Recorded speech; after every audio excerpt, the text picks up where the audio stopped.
Marwari media आप देख रहे हैं। आज है 11 अक्टूबर 2025 शनिवार का दिन, हिंदू तिथि कार्तिक माह की पंचमी। नजर डालेंगे आज की बड़ी खबरों पर। शुरुआत करेंगे देश की बड़ी खबर के साथ। बड़ी खबर, सुप्रीम कोर्ट ने शुक्रवार को दिल्ली एनसीआर में ग्रीन पटाखों को बनाने और बेचने की परमिशन देने वाली याचिकाओं पर अपना फैसला सुरक्षित रखा है। सुनवाई के दौरान दिल्ली एनसीआर के राज्यों ने कोर्ट से गुजारिश की है कि ग्रीन पटाखों को फोड़ने की परमिशन दी जाए। दिल्ली एनसीआर के राज्यों की ओर से पेश सॉलिसिटर जनरल तुषार मेहता ने चीफ जस्टिस बीआर गवाई की बेंच से कहा है कि बच्चों को कम से कम 2 दिन दिवाली का जश्न मनाने दिया जाए। बहरहाल आगे बढ़ेंगे। राजस्थान से बड़ी खबर, सीएम भजनलाल शर्मा और प्रदेश अध्यक्ष मदन राठौड़ ने पूर्व मुख्यमंत्री वसुंधरा राजे से उनके आवास पर मुलाकात की। तीनों नेताओं के बीच अंता विधानसभा उपचुनाव को लेकर चर्चा हुई। आपको बता दूं, अंता विधानसभा सीट वसुंधरा राजे के बेटे दुष्यंत सिंह के लोकसभा क्षेत्र में आती है। इसीलिए पार्टी चाहती है कि इस सीट पर राज्य की राय को पूरा महत्व दिया जाए।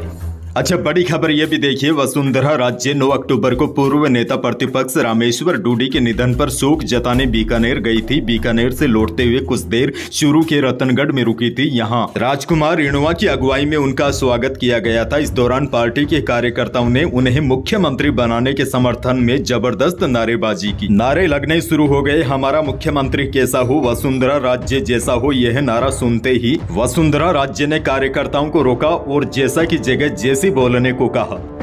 आगे बढ़ना होगा। एक और बहुत बड़ी खबर, राजस्थान के हनुमानगढ़ में किसानों और पुलिस के बीच दंगल देखने को मिला। शुक्रवार 10 अक्टूबर को हनुमानगढ़ के भादरा कस्बे में पुलिस की लाठियां उस वक्त किसानों पर टूट पड़ी जब किसान सहकारी समिति द्वारा डीएपी खाद वितरण के लिए टोकन बांटे जा रहे थे। टोकन लेने को लेकर किसानों में होड़ मच गई थी। तभी भीड़ पर पुलिस कर्मियों ने लाठी बरसाना शुरू कर दी। इस दौरान कई महिला किसानों पर भी पुलिस बेरहमी से लाठियां बांधी।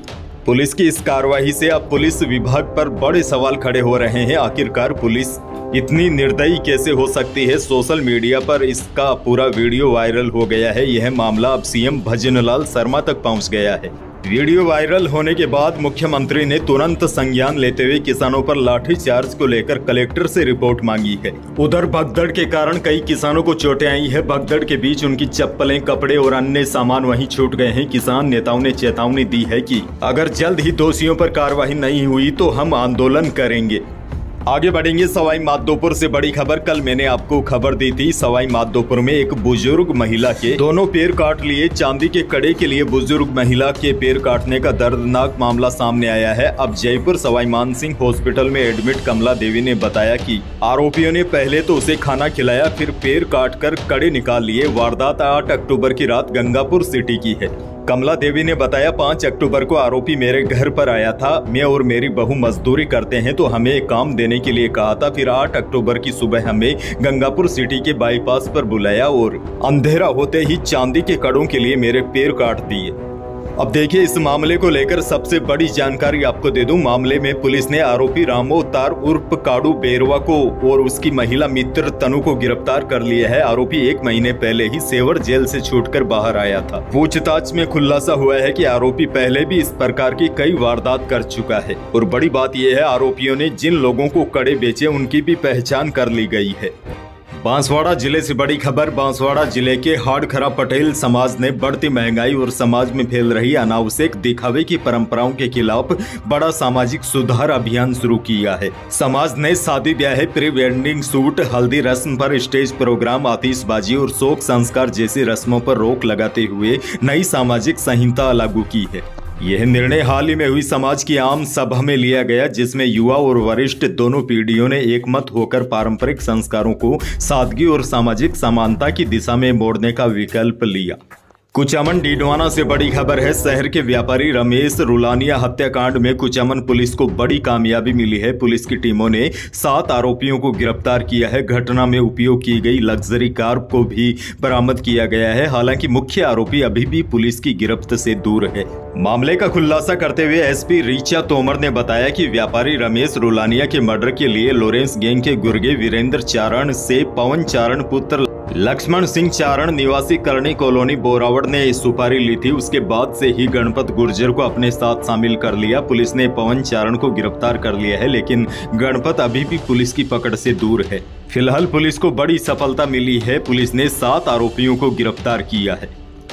आगे बढ़ेंगे। सीकर से बड़ी और दुखद खबर। सीकर के फतेहपुर में दिल्ली बाईपास हाईवे पर एक युवक का शव जली हुई हालत में मिला था। उसके शरीर का नीचे का हिस्सा पूरी तरह जल गया था। शव के पास बाइक भी आधी जली हुई थी। युवक की मां को उसकी मौत की जानकारी मिली तो सदमे में मां ने भी दम तोड़ दिया। कल जब मां और बेटे का एक साथ अंतिम संस्कार किया तो लोगों की आंखें भर आई। राजधानी जयपुर से बड़ी खबर। जयपुर में बढ़ते आवारा पशुओं के आतंक को खत्म करने के लिए नगर निगम ग्रेटर और हेरिटेज की पशु प्रबंधन शाखा ने शुक्रवार को संयुक्त अभियान चलाकर दोनों निगमों की टीमों ने योजनाबद्ध तरीके से परकोटे के प्रमुख बाजारों में कार्रवाई करते हुए अवैध रूप से संचालित डेयरियों में 70 से ज्यादा गौवंश को पकड़कर हिंगोलिया गौशाला पहुंचाया।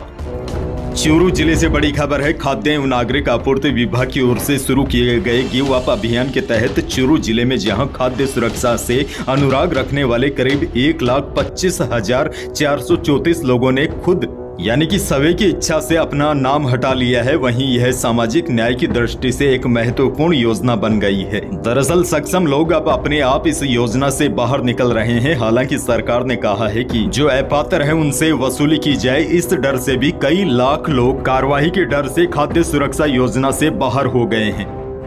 एक और बड़ी खबर। राजस्थान में उद्योगों के लिए बिजली में स्थायी शुल्क और सरचार्ज का विरोध तेज होता जा रहा है। डिस्कॉम के नए आदेशों के अनुसार अब 300 यूनिट से अधिक बिजली खपत करने वाले उद्योगों पर स्थायी शुल्क 450 रुपए से बढ़ाकर 800 रुपए कर दिया है। साथ ही में 1 रुपए प्रति यूनिट का रेगुलेटरी सरचार्ज भी जोड़ा गया है। वहीं लोड फैक्टर से मिलने वाली 1 रुपए प्रति यूनिट की राहत भी समाप्त कर दी गई है। ऐसे में अब की बार उद्योगों और फैक्ट्रियों का बिजली बिल काफी बढ़कर आएगा। एक और बड़ी खबर। जयपुर में खाद्य सुरक्षा विभाग ने समोद थाना क्षेत्र में बड़ी कार्रवाई की है। यहां 1150 लीटर मिलावटी दूध और 100 किलो मिलावटी सामग्री को नष्ट करवाया है। आपको बता दें, खेमचंद यादव के ठिकाने पर यह बड़ी कार्रवाई हुई है। सभी नमूने जांच के लिए भेज दिए गए हैं। अधिकारियों ने कहा कि जन स्वास्थ्य के साथ किसी भी समझौते को बर्दाश्त नहीं किया जाएगा। एक और बड़ी खबर। तमिलनाडु के चेन्नई में 6.5 करोड़ रुपए की चांदी चोरी कर भागे जीजा साले और भतीजे को झुंझुनू से पकड़ा गया है। एंटी गैंगस्टर टास्क फोर्स और पिलानी पुलिस ने आरोपियों से करीब 365 किलो चांदी बरामद की है। तीनों आरोपी चेन्नई में चांदी गलाने की फैक्ट्री चलाते थे। स्थानीय व्यापारी उनको चांदी गलाने के लिए दी थी। 3 अक्टूबर को तीनों सारा सामान पैक कर वहां से भाग निकले। खैर आगे बढ़ेंगे। बड़ी खबर देखिए। इंटरनेशनल मार्केट में तेजी के असर से जयपुर सराफा बाजार में शुक्रवार को भी चांदी 3200 रुपए की छलांग लगाकर 1,67,200 रुपए प्रति किलो पर पहुंच गई। हालांकि इसके विपरीत शुद्ध सोना 1800 रुपए कम होकर 1,24,900 रुपए प्रति 10 ग्राम रहा और 22 कैरेट यानी कि जेवराती सोना भी 1400 रुपए फिसल कर 1,16,500 रुपए प्रति 10 ग्राम रहा। यानी कि करवा चौथ के दिन चांदी महंगी हुई है तो सोना थोड़ा सा नीचे आया है।